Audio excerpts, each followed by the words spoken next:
readers, welcome back to Reads with Room B with me, Room B, and of course you know our special guest. I'm Douglas H. Lovely to see you all again. We have now finished our read of Peter Pan, so thank you everyone for everything. You have been excellent. I hope you've enjoyed Peter Pan. We certainly enjoyed reading it to you and with you. Yes. And because I enjoyed reading that to you and with Rune, I've asked if I can stay around for our next project. What is our next project, Rune? Our next project is Oliver Twist. And yeah, since he begged me, I decided to let him stay around. Such a hard life. Yeah, I know, it's terrible. Also, we have to say thank you again for all your generous donations.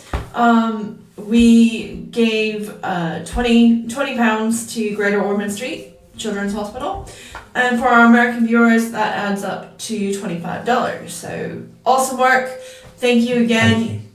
You are amazing.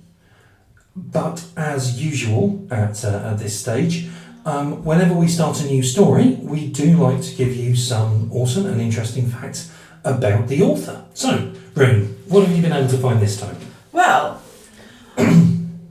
almost every year a new TV or movie adaptation of his works is released. And Charles Dickens even appeared in Ubisoft's Assassin's Creed. When he was young, Dickens and his family were very poor and nearly ended up in prison, along with most of his family, due to his father's debts. He was thankfully saved when a family friend agreed to take him in.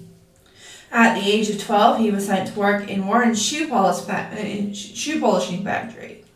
He was only there for about a year, but his experience with living on the very edge of absolute poverty never left him. It's a closely guarded secret, and the public only knew about it after his death. He actually wanted to be an actor. However, when he fell in love with Maria Beadnell, is that? Bendel, I apologise. Or Beadle. He knew that if he wanted a chance with her, he had to give it up for a steady job in a law office. Obviously that didn't work out, but it did open the door of opportunity.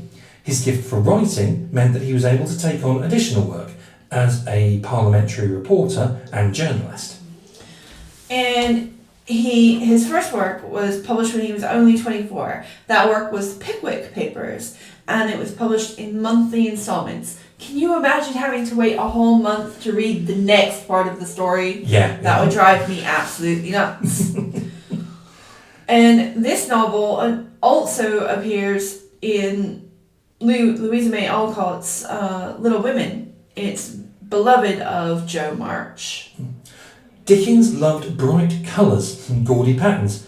He dressed very flamboyantly and was a bit of a dandy. And didn't you say there was a competition? Yeah, his friends and family would get together every year on Christmas and his birthday and compete to see who could find the most gaudiest ties and cravats. Nothing's really changed.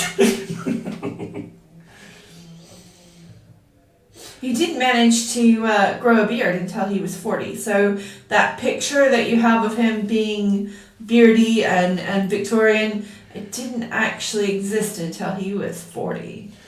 Now, I don't know if this next fact is directly connected to the last one, but apparently a portrait of his wife, Catherine Dickens, was once mistaken for Charles in drag.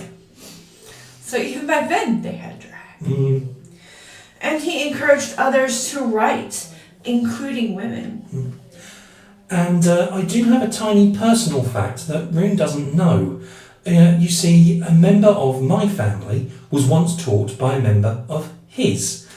Charles Dickens' either niece or granddaughter ended up teaching in what's now Greater London, and my Aunt Maureen ended up in one of Dottie Danby's classes. So it is a small world, although I still wouldn't want to paint it. And that is our Fast Facts video for Charles Dickens for the start of our new book, Oliver Twist. So, yes, like, subscribe, and keep reading. See you next time, readers. Thank you. Bye. Bye.